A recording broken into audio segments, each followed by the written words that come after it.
good day, folks. Thanks for coming to Finding the Warmth of Our Sun. I am Matthew Brungen, your host here at Masson365. You can find us on YouTube, Spotify, Stitcher, and Apple Podcasts. Thanks for coming, folks. Gonna make this a bit more of a summary one on really over the last couple of weeks of new casts and how I looked at the last few, I guess, around police reform and wanting to dig a bit deeper into that. I'm going to summarize a bit around everything, specifically on really how reform falls short a bit. And I think I'm going to wrap up this little bit here today. I could go a bit deeper into defund, but I already did a good bit on that in the past. So I hope this wraps up well and folks have learned a bit or challenged themselves a bit on where you're at. So we'll see what's next. There's always some interesting things going on. So we'll see, particularly at the state of this infrastructure bill and the failure around around voting rights. Things are a whole mess. Anyways, so police reform and really where reform falls short in summarizing everything in really trying to get us to think differently about public safety, law enforcement, its role in society, and possibilities of a better way. A better way in a multitude of ways. Economically, just as far as capability on how successful or the possibilities of actually improving things come along, as well as moralistically. Right? That justice-centered idea of morality. So really, police reform isn't new. Calls for police reform can be traced back to at least the 1920s. At this point, there's stuff really actually focusing on the Minneapolis Police Department, interestingly enough, around police reform. This goes back to the 1920s. Various efforts of reform have been going on since then. Some better than others, some drastically horrible, and I don't think really fall in police reform, but were changes anyways, such as broken window policing and stop and frisk, things that aren't effective at all. Police love these things, but we know through studies these things aren't effective, let alone moral in any real way. But even, community policing has been tried and has been a thing that has grown on in the 1970s, and it's still being sold as this new idea, but it's been around. Multiple communities have it. And Madison had it at one point in the 90s and early 2000s until Chief Koval basically dismantled all of it. But any idea around community-centered policing it's an old idea that's already been tried. And I think, what we miss along through some of this is, well, what's the point of police reform? What is the point of police reform? Some of the ideas are for, better policing and to reduce racial disparities and to reduce police use of force. That's it. Like that's really it. That's the box of police reform. There's nothing in police reform that thinks beyond that. So it adopts the framing of law enforcement within its role of public safety of law enforcement is how we create a safe community. It accepts that framing because it doesn't engage in conversations outside of that framing. Because it centers police in everything. It doesn't center the social ills police are asked to respond to. It doesn't center the social determinant causes that police respond to. It doesn't it doesn't center structural issues of crime. It centers police in their framing of crime. So no matter what, we're going to end up having police that use what many people might call unnecessary or excessive violence in addressing public safety for a variety of different reasons and ways. Even something that might be legally justified as a so-called good kill, right? Without exploring the ideas of, well, a person died in a justice system that is supposed to have innocent until proven guilty for various different reasons, or somebody was beaten for various different reasons.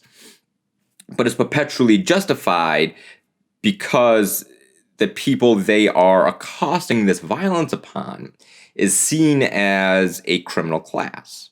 So it falls short.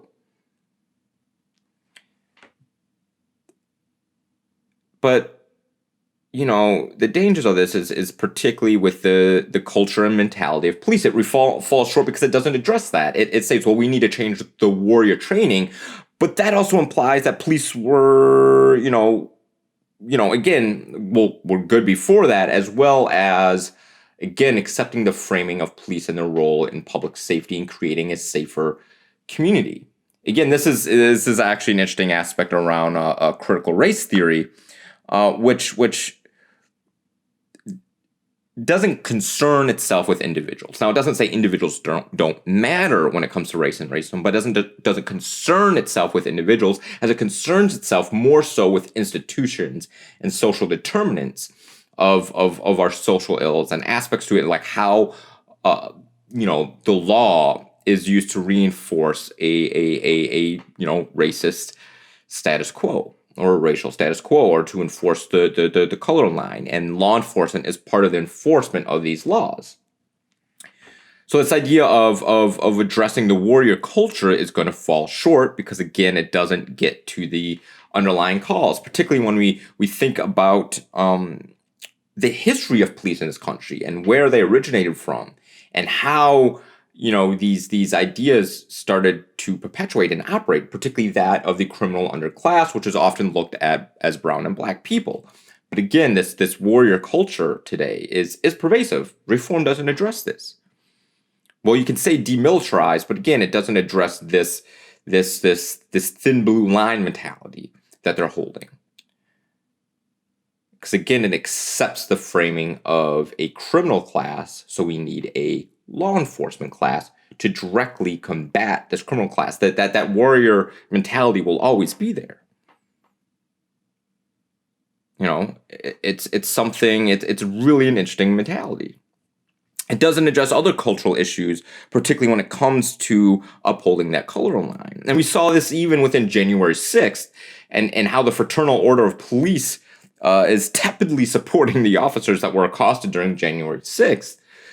Even though the Fraternal Order of Police, the largest police union in the country, put its backing behind Donald Trump and has been vocally outspoken against any critics of police beforehand. And these were police that were beaten. Multiple officers have committed suicide. One died as a result of his injuries sustained during that, and trauma sustained during the insurrection. And it ignores the fact that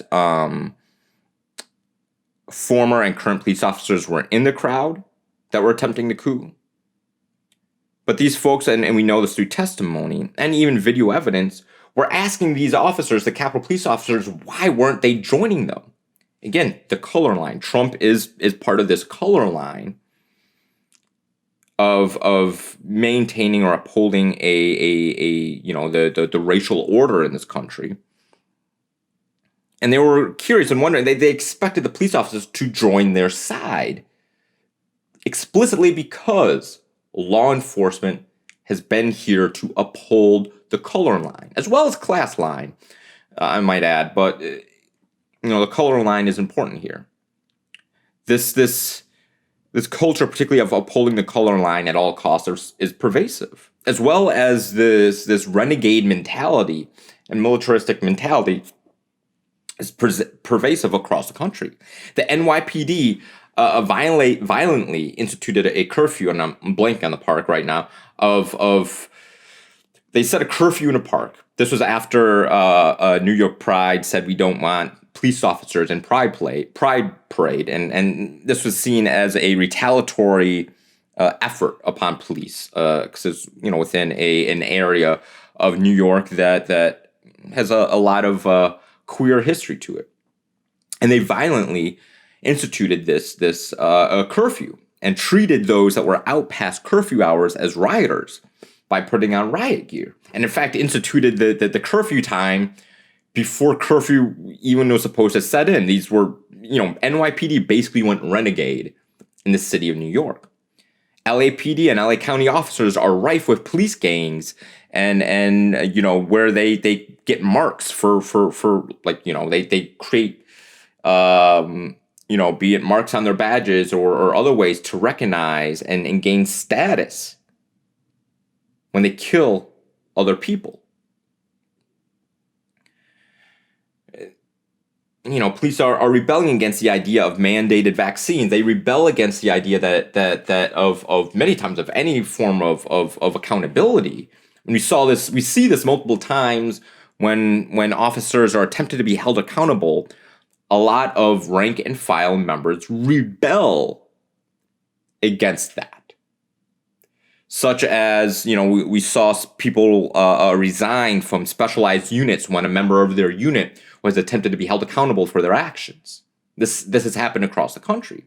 And we've seen other acts of types of rebellion by police officers given to them by the state, such as in Portland, a judge said they can't use tear gas. And what did they do? They went and used tear gas, disobeying a court order, disobeying the law. So we have police that are supposed to uphold the law, disobeying the law. In their mind, they decide what is the law. It kind of reminds me of medieval Europe in a way of chivalry, which isn't quite what we think about it, and particularly at its height during the high and late Middle Ages, where chivalry and acts of violence were a part were chivalric acts, right? These were ways to gain chivalry amongst your comrades and your peers, were to commit acts of violence. To gain status was through committing acts of violence. I'm going to come back around to this in a little bit too, because there's really interesting aspects to it. But this behavior is on a spectrum. Is on a spectrum. Even Madison, again, you see some of this rebelling. There were threats of a rebel of rank and file when they felt the mayor wasn't 100% behind them. And the mayor can't even give orders to the police chief.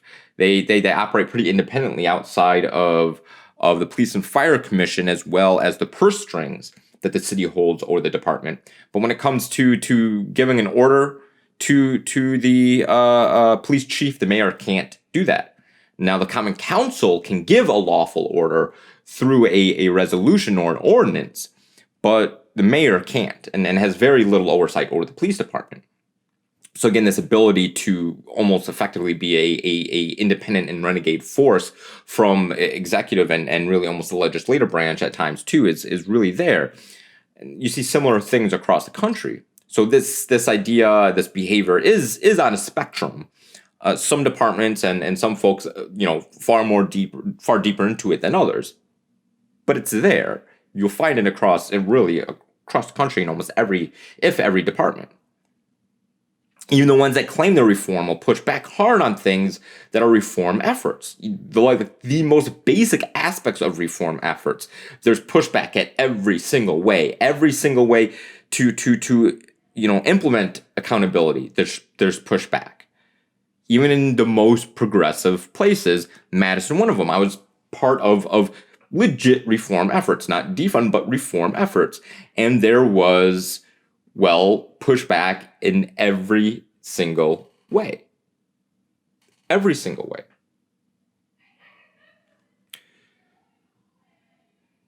Again, police reform falls short because it accepts the framing of policing given to us by police. It doesn't challenge the culture.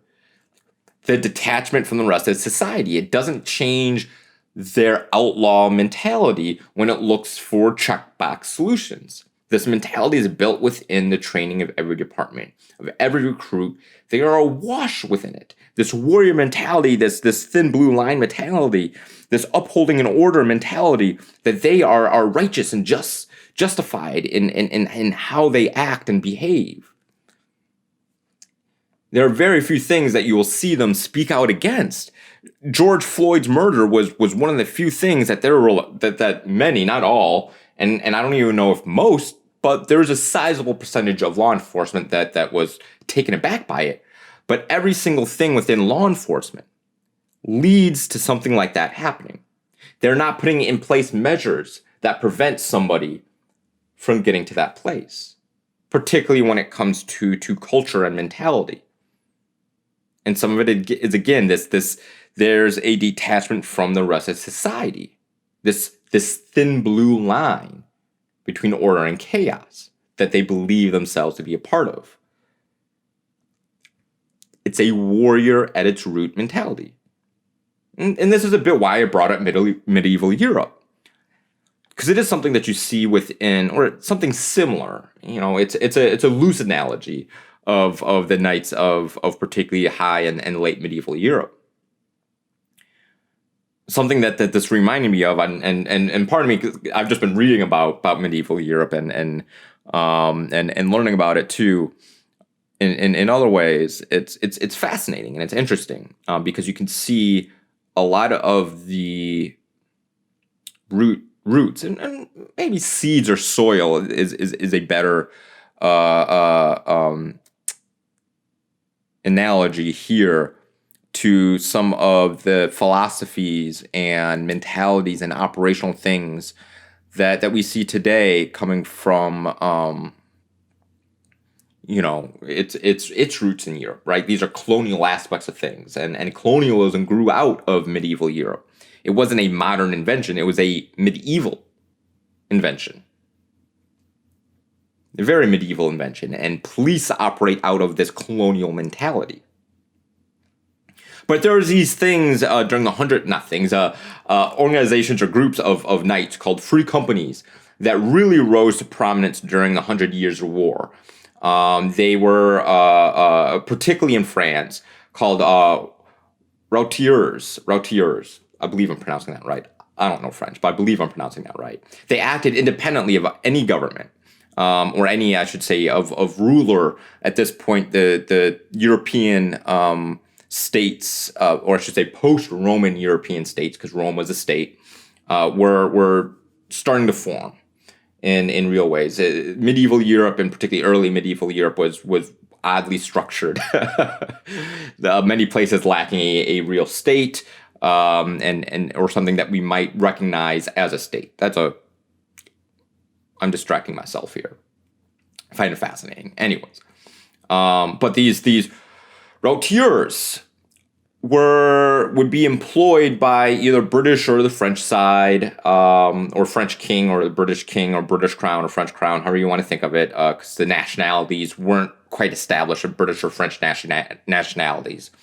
They acted independently when, particularly during peace times, during the 100 Years' Wars, when treaties or a break in the fighting would happen, and they would raid the French countryside with impunity. And raid villages, steal and plunder, and act on their own. They regularly made a living plundering while they were not employed. They operated outside the highly structured way of the law of arms.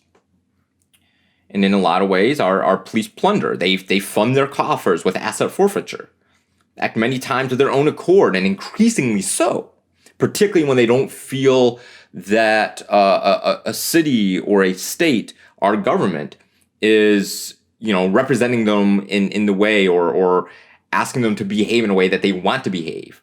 If our city passed an ordinance, or if New York City is a better example because they're further along on that spectrum, pass an ordinance that they didn't like, they will rebel, and they have rebelled against the mayor de Blasio of New York before. They will do this and act on their own accord. Right? They operate freely to harass lower income, especially lower income people of color, as well as their own self-justifying ideology of chivalry, the thin blue line, which is really the use of violence to gain status and power. Violence, raiding, and more weren't ideas that were incongruent with ideas of chivalry. It was actually a core part of chivalry, just as violence and the use of it is baked into ideas of justice, law, and order. Justice in the justice system sense, not in the moralistic sense. And in ideas of keeping peace, the thin blue line between order and chaos. Police use of violence is their idea of keeping the peace, and anyone opposed to that is opposed to law and order. It's different, but there's definitely a through line. You can see the through line of that mentality, of that philosophy, and things that might seem hostile to another, not actually being hostile. It's baked into the inception of law enforcement. It's professionalization. It's always been there, mostly because of how they've upheld the color line and the need for society to do so. It's how police reform falls short. What are the ways does it fall short? So it takes attention away from actually solving our social ills. It accepts, again, the framing that criminals are criminals and would be regardless of social pressures and social determinants. It dehumanizes people. It perpetuates the idea of a criminal class, or really criminal underclass. As again, it focuses on the poor and marginalized, as we don't police the wealthy the same way. White-collar crimes, which often destroy far more lives and cost far more money and resources, aren't punished or policed the same way as low-level offenders. And oftentimes white-collar crimes or corruption, and we have corporations that are taking part in child labor and slavery and brutalistic practices in their supply lines to build the things that we purchase. But we don't police that the same way. These are effectively, human rights violations, but we're not policing those the same way. These are massive crimes against humanity, but we're not policing those the same way. By centering police and not social determinants,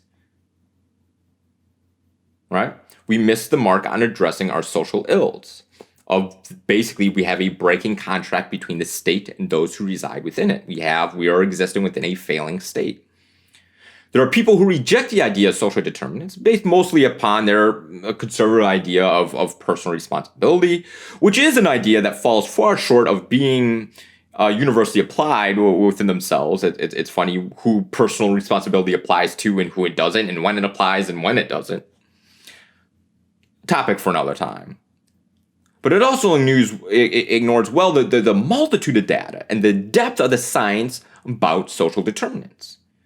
This is not to say people can't push past them or work past them, but what social determinants do is it makes an outcome much more likely than another outcome. One outcome much more likely than another outcome. It creates social pressures and forces people down a increasingly narrow set of choices they have in their life to live and survive. Social determinants. Now, these aren't the only forces, but they are heavy forces that we put upon people. This is well studied. And a deep area of sociological research of humanity and science. Like the individual does not exist in a vacuum at all, and that's where individual responsibility falls short of even ideas that somehow it assumes that an individual resides within a vacuum, and an individual and their choices are multitude regardless of social determinants. Well, this is an absolutely false and preposterous idea. And again, we have mountains and mountains and mountains and mountains of evidence against this. Again, a topic for another day. Reforms fall short because police don't actually address the social ills they are asked to respond to. It falls short because it focuses on training, police, and procedure. It falls short because it ignores the larger social context in which people operate. While they are the tip of the spear, there is the spear itself and those that are wielding it. The laws, courts, and policies of wider society are these things. such as police are violent when evicting a homelessness encampment. But whose policy was it to evict? Whose policies helped create that encampment, helped create homelessness populations? Housing people is cheaper and more effective than managing homelessness populations. It is a policy choice to have homeless populations, and we use violence to punish them upon our own policy choices. Again, those will say, what about the individual? And well, somebody lost their job, can't pay. There's so many social determinants that do that. People aren't deciding to be homeless. It needs to remind you that in no state can the minimum wage pay for a single bedroom or two bedroom house or apartment. You can't pay rent. And most of the jobs available right now are low wages. We also know a violence interruption model works. The last year and a half actually shows us they work. We know before COVID, or at least the data suggests, violence interruption tactics were more effective than police at interrupting and preventing violent crimes. There's a lot of data before COVID on the effectiveness of these things. Some of these efforts were massively effective in ways that police couldn't even imagine. You're talking about 50, 60, 70, 80% drops in violent crimes in targeted areas that these types of efforts were used in. Yet they weren't adopted in mass. We also know that they're more economically successful as well. They cost less and prevent crime at a higher rate. But the things with these models is that they are dependent upon in-person, individual, group, and really interpersonal relationships. And we know through the last really almost 2 years, year and a half, that virtual aspects to that, it creates a boundary. And it's hard to do these things. And we particularly saw it in distance learning, where you had far higher rates of non-attendance than you did attendance. So when you try to say, well, just go virtual, it is not the same thing. Interpersonal, in-person, interpersonal interaction in violence interruption techniques is set in front and key to this. We know they work in a lot of real ways. There's a lot of evidence on this, tons and mounds of research. We know that community-focused and community-centered organizations, or at least the information should suggest that these are part of the reason why, or the reason why, violence has been dropping dramatically over the last 30 years. Violence interruption coalitions and techniques and sessions are an outgrowth of this, and an extremely effective outgrowth of this, but community organizations addressing community violence have been around for a long time. ProPublica did a good exploration on the rising crime, focusing on Philadelphia, called What Philadelphia Reveals About America's Homicide Surge, and pointing me to a book that I'm going to be excited to get. So is what we know is crime has been falling really the past 30 years in the USA. This has come to do with community organizations more so than with police. This article highlights work done by Patrick Sharkey, researcher, and this book is called Uneasy Peace, Exploring This Drop in Violent Crime. In Uneasy Peace, sociologist Patrick Sharkey, now at Princeton University, argued that an overlooked reason for the decline in violent crime since the early 1990s was the spread of grassroots organizations that sprang up to address the problem. The effect was quantifiable. He found in any given city with 100,000 people, he wrote, every new organization formed to confront violence and build stronger neighborhoods led to about a 1% drop in violent crime and murder. Now, there's a lot of these organizations. Now, if you're having trouble thinking about them, well, it's partly your fault, but it's also partly the media's fault. These are things that you don't know about. The media isn't focused on reporting about these organizations or these efforts or peace marches. It's not sensational. And also, we know the media isn't particularly keen on humanizing Black and brown people, particularly Black and brown people that may have been criminals or may be criminals. We know this. Like, we really know this. Again, these are documented things and well-researched ideas. This isn't me just pulling something out of my butt on an opinion. This is, again, well-researched around sociology and media. But these things are barely a blip on the radar. But there's a mass of them all over the place. And they've been effective. And then the growth of these violent interruption coalitions, are even more effective. Reform falls short because it doesn't center these organizations and their efforts. They don't get centered, they don't get funded. Police do. They get funded for more training, for more equipment, be it body cameras or this, that, and the third. They continue to get funded and invested in. Oh, we need more staff for this. Even though we know most crimes don't go, it's a whole thing. Reform falls short because these organizations, again, don't get centered. This isn't cultural values, which is a racist idea. Violent crime has more to do with unemployment than anything else. And in fact, the idea of it being cultural values that Black and brown communities and lower income communities don't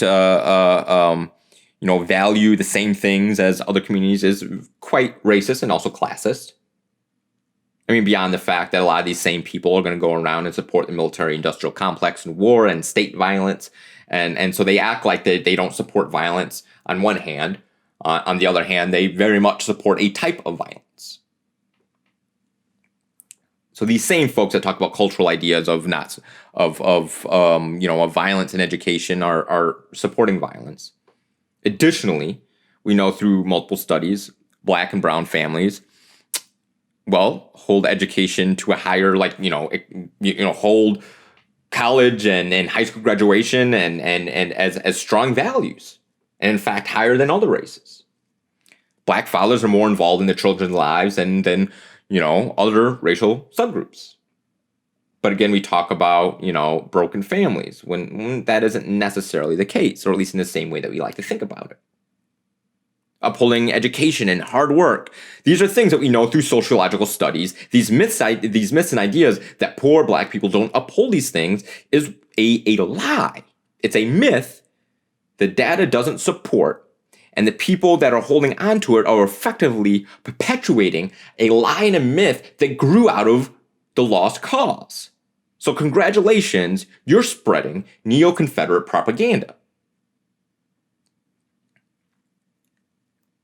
So if most crimes go unreported, most reported crimes go unsolved, most crimes being preventable by can be, prevented by specific types of social investments. LE, a poor, expensive route to prevent crime, LE being law enforcement. Everything else that does prevent crime is more effective and more cost effective.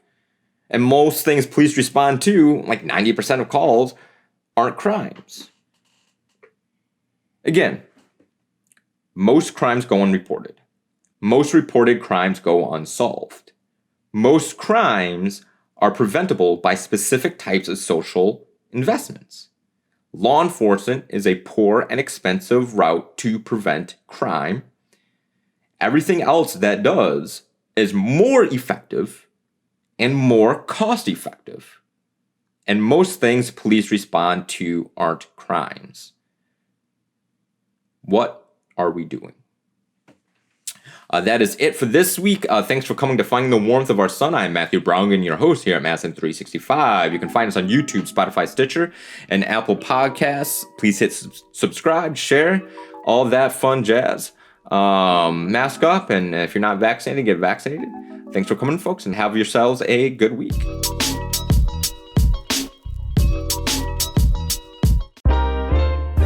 This is 365 Media.